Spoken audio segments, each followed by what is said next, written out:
जब हवाओं का रुख बदलता है तो आपकी थाली में रखा हुआ जो भोजन होता है, दाल, चावल, सब्जी, रोटी, जो इसका रेट होता है यह ऊपर या नीचे हो सकता है, पर यह होता किस तरीके से है, आज की वीडियो में हम इसी पे चर्चा करने वाले हैं। आप शहरों में रहने वाले हैं या आप गांव में रहते हैं, सभी के लिए यह जानना बहुत ही आवश्यक है। और अगर आप लोग ये जान गए तो आप लोग जान जाएंगे कि जो रेट होता है किस तरीके से ऊपर नीचे होता है। देखिए, मैं अपने माता पिता के साथ बचपन से खेती करता आ रहा हूँ और खेती में होने वाले हर बदलाव को बहुत ही बारीकी से हम देखते हैं। ख़ास तौर पे जिस विषय पे आज हम आप लोगों के सामने चर्चा करने जा रहे हैं, यह विषय शायद आप लोग सोशल मीडिया पे, यूट्यूब, इंस्टाग्राम या फेसबुक पे सुने नहीं होंगे, पर हम आप लोगों के सामने चर्चा कर रहे हैं क्योंकि हम जब खेती करते हैं तो जितने भी भौतिक कारक होते हैं जो फसलों को प्रभावित करते हैं, उन सभी को देखते हैं। तो अगर आप किसान हैं, ये वीडियो पूरी देखते हैं तो आपको समझ में आ जाएगा कि जो आपकी फसल होती है उसको अच्छे रेट पे आप कैसे बेच सकते हैं। जब आपका ठंडी का समय समाप्त हो जाता है और गर्मी आने वाली होती है और गेहूं जो है लहलहा रहा होता है, पूरी तरीके से हरा होता है, धीरे धीरे मौसम बदलता है, मार्च समाप्ति आ जाती है, अप्रैल के महीने में मौसम शुष्क गर्म हवाएं चलने लगती हैं, जिसे उत्तर भारत में लू कहा जाता है। और जब ऐसा मौसम होता है तो जो गेहूं की बालियां होती हैं यह पक जाती है, गेहूं की कटाई और उसकी थ्रेशरिंग शुरू हो जाती है, और जो अनाज होते हैं यह किसान अपने घरों में लेकर के जाते हैं और फिर वहां से होते हुए शहरों तक और आपकी थाली तक पहुंचता है। तो इस दौरान जब मौसम में परिवर्तन आता है, जहां पर गेहूं की बालियां पूरी तरीके से परिपक्व होकर के आपकी थाली तक पहुंच रही हैं, तो कभी कभी ऐसा होता है कि जो पछुआ शुष्क गर्म हवा चल रही होती है, अगर वह थोड़ा सा ज़्यादा तीव्र हो जाए तो ऐसी परिस्थिति में जो उस समय अन्य फसलें होती हैं, जैसे अगर साग वर्गीय की बात करें, धनिया, मूली, पालक, या फिर बेल वर्गीय की बात करें, नेनुआ, लौकी, कद्दू, करेला, खीरा, खरबूजा, तरबूजा, या फिर आपकी सब्जियों की जो खेती होती है जिसमें आपके फूल गोभी, पत्ता गोभी, इस प्रकार की जो फसलें रहती हैं,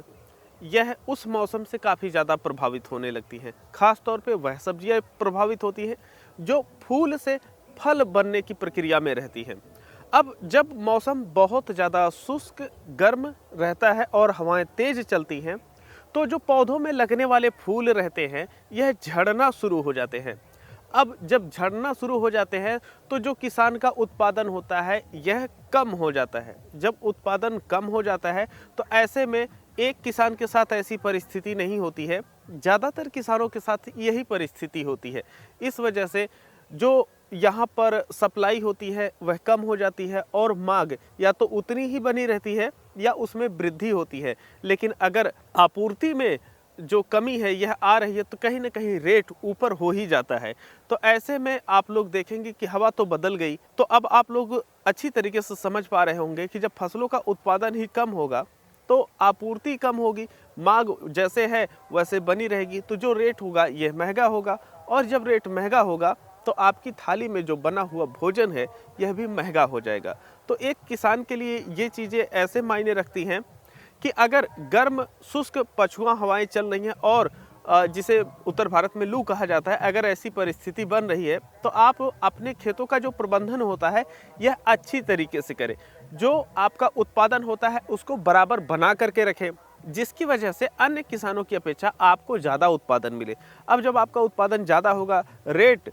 आपूर्ति कम होने की वजह से ज़्यादा चला गया है, तो ऐसे में जो आपका प्रॉफिट होगा प्रति एकड़ के हिसाब से यह बढ़ जाएगा। हम आप लोगों को एक उदाहरण देना चाहेंगे। हम एक सामान्य खेत में खीरे की खेती किए थे, तो वहाँ पर जो पछुआ हवाएं होती हैं उनका डायरेक्ट प्रभाव पड़ रहा था। तो ऐसी परिस्थिति में वहाँ पर जो खीरे की फसल थी काफ़ी ज़्यादा प्रभावित हुई और उसके फूल फल ये सब गिर जा रहे थे। वहीं दूसरी तरफ हम केले में लगाए हुए थे, तो जब हम केले में खीरा लगाए तो वहाँ पर जो पछुआ हवा का प्रभाव है यह कम हुआ। तब की परिस्थिति में जो फूल है और जो फल है यह अन्य की अपेक्षा बहुत ही ज़्यादा कम झड़े, जिसकी वजह से हमारी जो फसल केले में लगी हुई थी वहाँ पर उत्पादन हमें ज़्यादा मिला। तो ऐसे में आप बचने के लिए अब क्या कर सकते हैं, स्पष्ट तौर पे बता रहे हैं। आप अपने खेत के चारों तरफ कोई ऐसी प्राकृतिक दीवार खड़ी कर सकते हैं जिसकी वजह से जो पशु हवाएं सीधे आपके खेतों से होकर के गुजर रही हैं उनका जो प्रभाव है यह कम हो जाए। जैसे आप अपने खेत के चारों तरफ जो चारा आता है हरा वाला, जैसे नेपियर है, उसको बुआई कर सकते हैं, या खेत के चारों तरफ गन्ने की बुआई कर सकते हैं, या सहजन की बुआई कर सकते हैं,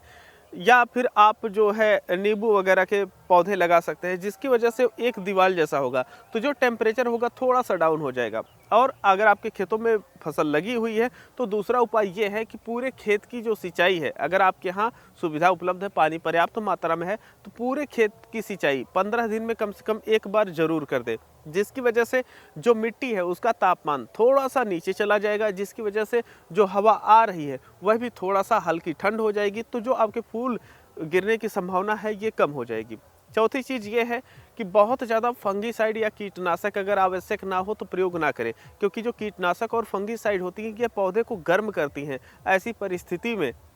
जो हमारे पौधे होते हैं ये फल फूल और भी ज़्यादा गिराना शुरू कर देते हैं। और अगर आप लोग कुछ देना चाहते हैं तो फास्फोरस, पोटास और नाइट्रोजन, इसके साथ साथ कुछ मात्रा में सूक्ष्म पोषक तत्व तो दे सकते हैं, लेकिन इनकी जो मात्रा होती है यह आप लोग एक ही बार में ज़्यादा ना दे करके थोड़ी थोड़ी मात्रा थोड़े थोड़े दिनों के अंतराल पे देंगे, तो जो पछुआ हवाएं बह रही होती है जिसकी वजह से आपका उत्पादन गिर रहा होता है, उसमें भी आप लोग एक बेहतर उत्पादन ले करके जो अपनी फसल है उसमें अच्छा प्रॉफिट कमा सकते हैं। खास तौर पे जब हम वीडियो बनाते हैं तो लोग बोलते हैं कि अरे ऐसे खेत में खड़े हो गए और बोल दिए। देखिए, अगर आप लोग ऐसा हमारे ऊपर इल्ज़ाम लगाते हैं तो आइए आप लोग हमारे खेतों को देखिए। हम बचपन से ही खेती करते आ रहे हैं और एक छोटे छोटे बदलाव को भी ध्यान में रखते हैं जो कि हम आप लोगों को बता रहे हैं।